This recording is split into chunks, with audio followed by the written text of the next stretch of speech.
என்று எண்ணினார். அப்படித்தான் சிறையில் இருப்பவன் சீமான் இனத்தான், அதனால இங்க நிற்கிறான்.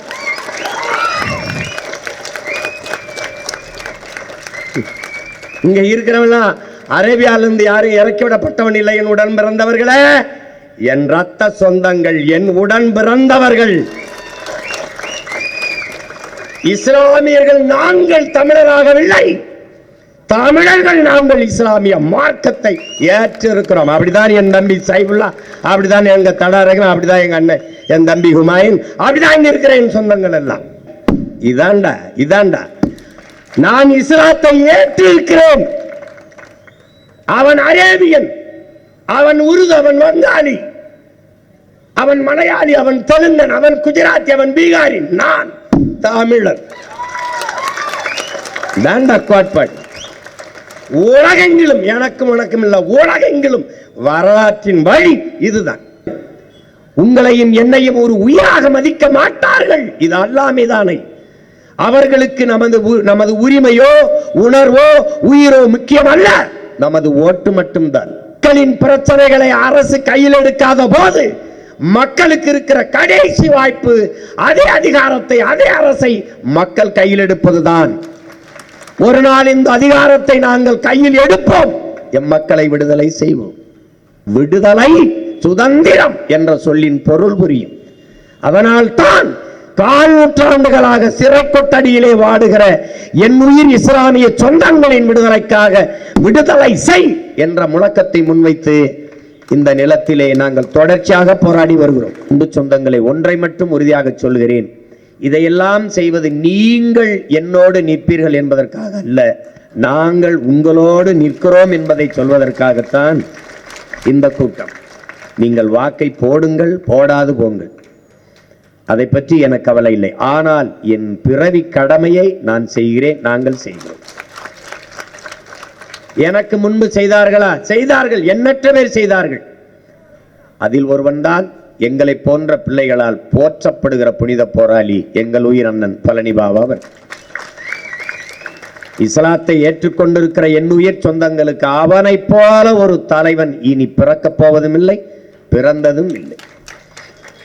இந்த சமூகத்திற்காக தொண்டாற்றுவதற்காகவே திருமணம் செய்து கொள்ளாது, தன்னுடைய சொத்துக்களை எல்லாம் 3000-4000 ஏக்கர் தோட்டம், எல்லா சொத்துக்களையும் எல்லா வருவாயும் தன் சமூக மக்களுக்காக செலவிட்டவன். இன்றைக்கு உசலம்பட்டியிலே என் தாத்தா முத்துராமலிங்க தேவர் பேரிலே ஒரு கல்லூரி இருக்கிறது என்றால் அதற்கு அடிகோலிட்டவன் அவன். 22 வயதிலே சொந்த சொத்தை வித்து கொண்டு வந்து 5 லட்சம் முன்பணம் கொடுத்து தொடங்கினான் என் தாத்தா மூக்கைய தேவர் கையாலே.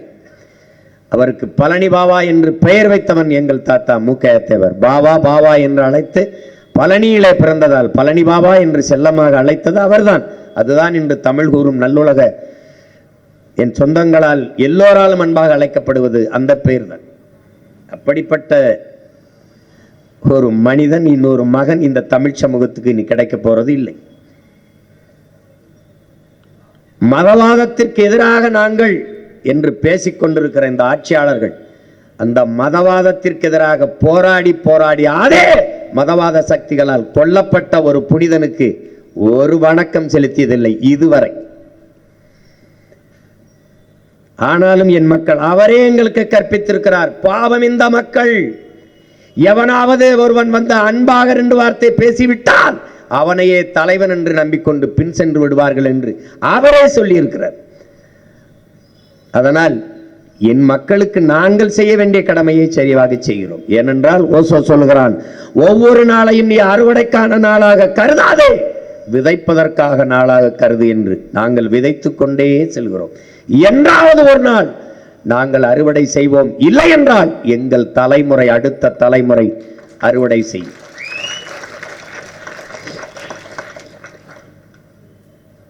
அறிவார்ந்த தமிழ் சமூக மக்களே, என்னரும் பெற்றோர்களே, என் உயிரினும் இனிய உடன் பிறந்தார்களே, இங்கே தமிழர்கள் என்றாலே ஒரு கொடுமையானவர்கள், பயங்கரவாதிகள், தீவிரவாதிகள் என்ற பார்க்கிற போக்கு இங்கே இருக்கிறது. இப்ப என்னுடைய கடவுச்சீட்டு 14 ஆண்டுகளாக ஏன் முடக்கி வைக்கப்பட்டிருக்கிறது? நீதிமன்றம் கொடு என்று சொன்ன பிறகும் ஏன் இந்த அரசு கொடுக்க மறுக்கிறது? காரணம் என்ன? நாங்கள் தமிழர்கள், நான் தமிழன்.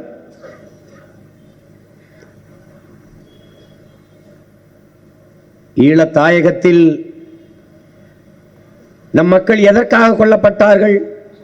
இந்த மொழியை பேசியதான். பிஞ்சு குழந்தைகள் கரிக்கட்டாக எழுந்தார்களே, நாம் என்ன மொழி பேசுவோம் என்று தெரியாத பிறந்த குழந்தைகள் எல்லாம் செத்து மடிந்தார்களே. காரணம் என்ன? இந்த இனத்தில் பிறந்ததால்.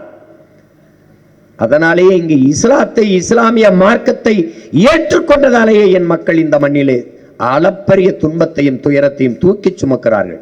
தாங்க முடியாத கொடுமைகளை அனுபவிக்கிறார்கள்.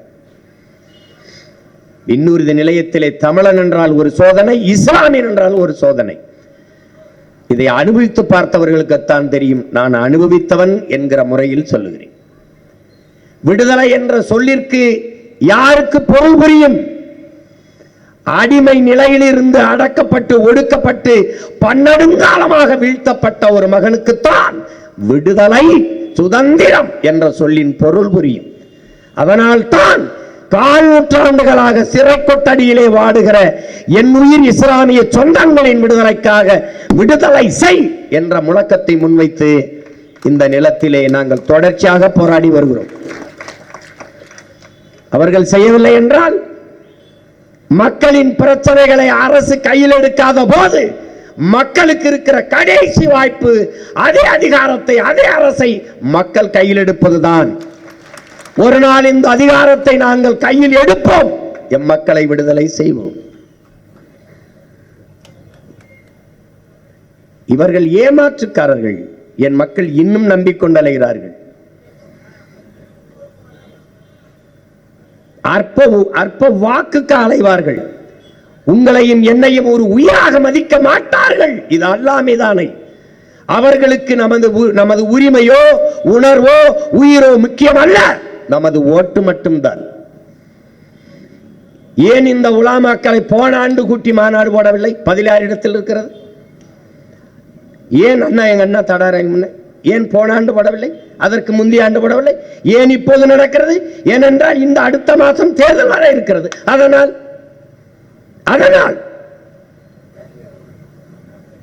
போன ஆண்டு பொங்கலுக்கு ஏன் 1000 ரூபாய் கொடுக்கவில்லை? இப்போது 3000 ஏன் கொடுக்கிறார்கள்? அடுத்த மாதம் தேர்தல். போன ஆண்டு படிக்கிற மாணவர்களுக்கு எதற்காக மடிக்கணி கொடுக்கவில்லை?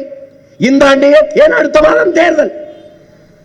இவர்கள் கட்சி அரசியல், தேர்தல் அரசியல் செய்வார்கள். உங்கள் பிள்ளைகள் நாங்கள் மட்டும்தான் மக்களுக்கான அரசியல், மக்கள் அரசியல் செய்வோம். அவர்கள் செய்தி அரசியல், விளம்பர அரசியல் செய்வார்கள். உங்கள் பிள்ளைகள் நாங்கள் தான் செயல் அரசியல், சேவை அரசியல் செய்வோம்.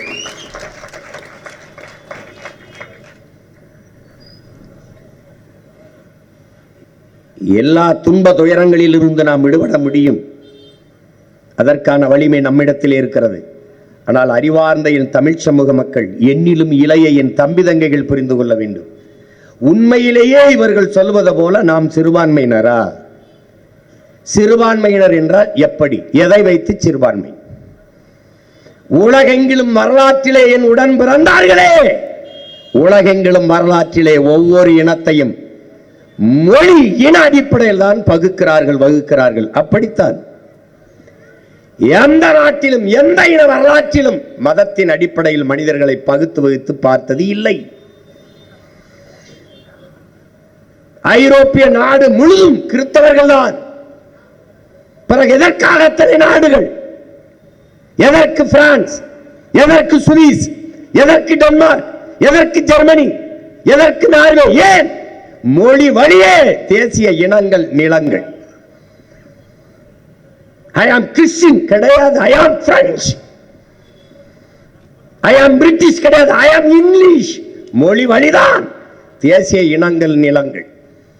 இங்கிலாந்திலே இருந்தவன் தானே அயர்லாந்துக்காரன். எதற்காக? 2 பேரும் கிறிஸ்தவன் தான். எதற்காக பிரிந்தான்? நீ இங்கிலீஷ், நான் ஐரிஷ். ஒரே நூல், வேத நூல், பைபிள்.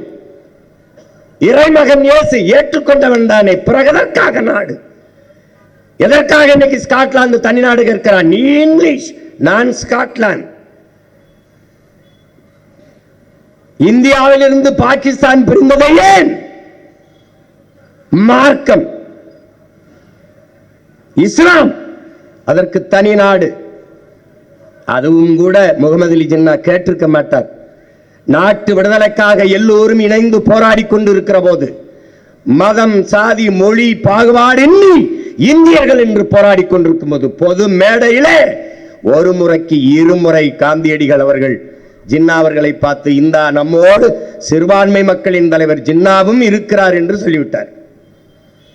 அந்த இடத்தில் நாம் எந்த பாகுபாடும் இல்லாது போராடி கொண்டிருக்கிறோம், இவன் 2 முறை நம்மை சிறுபான்மை மக்களின் தலைவர் என்று சொல்லிவிட்டாரே என்று அன்னைக்குத்தான் ஜின்னா சிந்திக்க தொடங்கினார். வெள்ளைக்காரன் ஆட்சி, அந்நியன் ஆட்சியில் இருக்கும் போதே இங்கே மத கலவரம், இந்து இஸ்லாம், அடுத்தவன் ஆட்சியிலே நம்மை அடிக்கிறான். அப்ப இவனிடத்திலே அதிகாரம் போனால் நம் மக்கள் பாதுகாப்பாக வாழ்வது கடினம் என்ற முடிவெடுத்த செப்பரேட் பாகிஸ்தான் என்ற முடிவில் உறுதியாக இருந்தால் முகமது அலி ஜின்னா 46 அடைய வேண்டிய விடுதலை ஜின்னாவால் தான் ஓராண்டு தாமதமாச்சு. யார் போய் பேச போனாலும் மவுண்ட் பேட்டன் ஜின்னாவை சமாதானப்படுத்தி, ஜின்னாவை கன்வின்ஸ் பண்ணிட்டு வா, ஜின்னாவை சரி பண்ணிட்டு வா, அவர் தனி பாகிஸ்தான், அதை தவிர வேற தீர்வில்லை என்று உறுதியாக இருந்ததால் ஒரு நாள் முன்னாடி பாகிஸ்தான் விடுதலை அடைந்து போனது. அங்கே போன பிறகு ஒரே மார்க்கம், ஒரே இறை, ஏக இறைவன் அல்லாஹ், ஒரே நூல், நபிகளின் மொழி குரான், ஒரே வழி, நபிகளின் வழி. பிறகு எதற்கு பங்களாதேஷ்? ஜின்னா சொல்கிறார் உருது ஆட்சி மொழி என்றார். டாக்கா பல்கலைக்கழகத்திலே படித்துக் கொண்டிருந்த மாணவர்கள், முஜிபுர் ரஹ்மானும் அவருடைய நண்பர்களும் என் தாய்மொழி வங்க மொழி என்னானது என்றான். கலவரம். ஒரே மார்க்கம், ஒரே இறை, ஒரே வழி, நபிகளின் மொழி வழி. ஆனால் நீ உருது, நான் வங்காளி. இதாண்டா நான் இஸ்லாத்தை ஏற்றிருக்கிறேன். அவன் அரேபியன், அவன் உருது, அவன் வங்காளி, அவன் மலையாளி, அவன் தெலுங்கன், அவன் குஜராத்தி, அவன் பீகாரி, நான் தமிழன். தாண்டா கோட்பாடு. உலகெங்கிலும், எனக்கும் உனக்கும் இல்ல, உலகெங்கிலும் வரலாற்றின் வழி இதுதான். இந்தியா இத்தனை மாநிலங்கள் பிரிக்கப்பட்டிருக்கிறது, 29 மாநிலம். எந்த மாநிலம் சாதிக்காக, மதத்துக்காக பிரிக்கப்பட்டதின் உடன் பிறந்தார்களே? மொழி வழியே தேசிய இனங்கள், நிலங்கள். நாங்கள் தமிழர்கள், தமிழ்நாடு, அவர்கள் மலையாளிகள், கேரளா, அவர்கள் தெலுங்கர்கள், ஆந்திரா, அவன் மகாராஷ்டிரா, மராட்டியம், மகாராஷ்டிரா. அறிவு சமூகமே இந்துதானே. குஜராத்தில் இருப்பவனும், மராட்டியத்தில் இருப்பவனும், மகாராஷ்டிராவில் இருப்பவனும் இந்துதானே. அப்ப ஒரே மாநிலமாக இருக்கும் போது எதற்காக குஜராத்தை தனி மாநிலமாக கேட்டான்? பதிலாற்றிற்கு யாற்றிற்கு? ஒரே மாநிலமாக இருந்தது மகாராஷ்டிரமும் குஜராத்தும். எதற்காக பிரிந்தது? நீ மராட்டியன், நான் குஜராத்தி. எங்க இருக்குது மதம்? பங்களாதேஷ், கிழக்கு பாகிஸ்தான், அங்க உருது வங்காள பிரச்சனை. போராடுகிறவன் கிழக்கு பாகிஸ்தான்ல இருந்து, போராடுபவன் யார்? வங்காளி. போராடுகிறவன் மார்க்கம் எது? இஸ்லாம். அன்னைக்கு மேற்கு வங்கம், அதே வங்க மொழி தாய்மொழியாக கொண்டவன் ஒரு மாநிலம். அந்த மாநிலத்தின் முதலமைச்சர் யார்? காங்கிரஸ் கட்சியின் முதலமைச்சர் சித்தார்த்த சங்கரேங்கிற முதலமைச்சர். அன்னைக்கு பிரதமர் யார்? இந்திரா காந்தி. அங்கே போராடி கலவரத்தில் சிக்கி சாபவன் யார்? இஸ்லாமியன். இங்கே ஆட்சியில் இருப்பவன் யார்? இந்து. மேற்கு வங்கத்திலே சித்தார்த்த சங்கரே சொன்னதென்ன? எழுந்து சொன்னார், கிழக்கு பாகிஸ்தான்ல என் இன மக்களை பாகிஸ்தானியர்கள் கொள்கிறார்கள். நீங்கள் ராணுவத்தை அனுப்பி, டியர் மேடம் இந்திரா காந்தி, நீங்கள் ராணுவத்தை அனுப்பி காப்பாற்றவில்லை என்றால் என் காவல்துறை அனுப்பி நான் காப்பாற்றுவேன் என்ற அழைப்பு, அந்த அறைகூவல் விடுத்த பிறகு அம்மையார் இந்திரா காந்தி ராணுவத்தை அனுப்பி சண்டையிட்டு கிழக்கு பாகிஸ்தானை பிரித்து அவர்கள் தாய் மொழியிலேயே பங்களாதேசம் என்று நாடை கட்டினார். அப்ப இங்க இருந்தவன் என்ன பார்க்கிறான்? அவன் இஸ்லாம், நாம் இந்து. செத்தால் நமக்கென் என்று நினைக்கவில்லை. அடிபட்டவன் என் இனத்தான் என்று எண்ணினான். அப்படித்தான் சிறையில் இருப்பவன் சீமான் இனத்தான். அதனால இங்க நிற்கிறான்.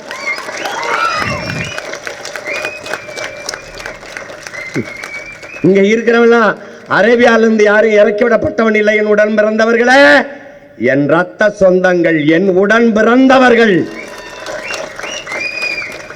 இஸ்லாமியர்கள். நாங்கள் தமிழராகவில்லை, தமிழர்கள் நாங்கள் இஸ்லாமிய மார்க்கத்தை ஏற்றிருக்கிறோம். அப்படிதான் என் தம்பி சைபுல்லா, அப்படிதான் எங்க தடாரகம், அப்படிதான் எங்க அண்ணன் என் தம்பி ஹுமாயூன், அப்படிதான் இங்க இருக்கிற என் சொந்தங்கள் எல்லாம். நல்லா கவனிச்சுக்கணும். இதை பலமுறை இந்த மண்ணில் வலியுறுத்தியவன் என் உயிர் அண்ணன் பழனி பாபா அவர்கள். நான் இங்குதான் இருந்தேன், மார்க்கம்தான் என்னிடத்தில் வந்தது. ஏன் இஸ்லாம் not a religion, it's a revolution. ஏன் ரெவல்யூஷன்? எங்க இருக்கிற சாதி அடக்குமுறை, தீண்டாமை, வன்கொடுமை, கொடைகளை எல்லாம் எதிராக வந்த புரட்சி. எல்லா சமயங்களிலும் ஏற்றதாலும் இருக்கிறது, சாதி இருக்கிறது. ஆனால் இஸ்லாத்தில் சாதி இல்லை, மார்க்கம் மட்டும்தான். இஸ்லாம் இஸ்லாம் தான். கிறிஸ்தவத்திலே நாடார் கிறிஸ்தவர், உடையார் கிறிஸ்தவர், முதலியார் கிறிஸ்தவர், பிள்ளை கிறிஸ்தவர், ஆதித்தமிழர் கிறிஸ்தவர், வன்னிய கிறிஸ்தவர், எல்லா கிறிஸ்தவர் இருப்பான். இஸ்லாத்தில் இஸ்லாத்தான் இருப்பான், இஸ்லாமிய மட்டும்தான் இருப்பான். அதனால என்ன? இஸ்லாம் not a religion, it's a revolution. புரட்சி. அது ஒரு மார்க்கம் மட்டுமல்ல, அது தூய வழி, புனிதமான வழி. அதனால் என் மக்கள் ஏற்றார். இந்த வேற்று கிரகத்திலிருந்து இறக்கிவிடப்பட்டவர்கள் அல்ல, என் இன சொந்தங்கள். என்னடா சிறுபான்மை பெரும்பான்மை? சிறுபான்மை மக்களின் பாதுகாவலர் யார்? ஆகச் சிறுபான்மை, ஆகச் சிறுபான்மை. நாங்கள் தமிழர்கள் ஒரு தேசிய இனத்தின் மக்கள். உலகெங்கும் 13 கோடி எண்ணிக்கையில் கொண்டு 130 நாடுகளில் பரவி வாழக்கூடிய பேரின மக்கள் நாங்கள். இஸ்லாத்தை ஏற்றிருக்கிறோம்.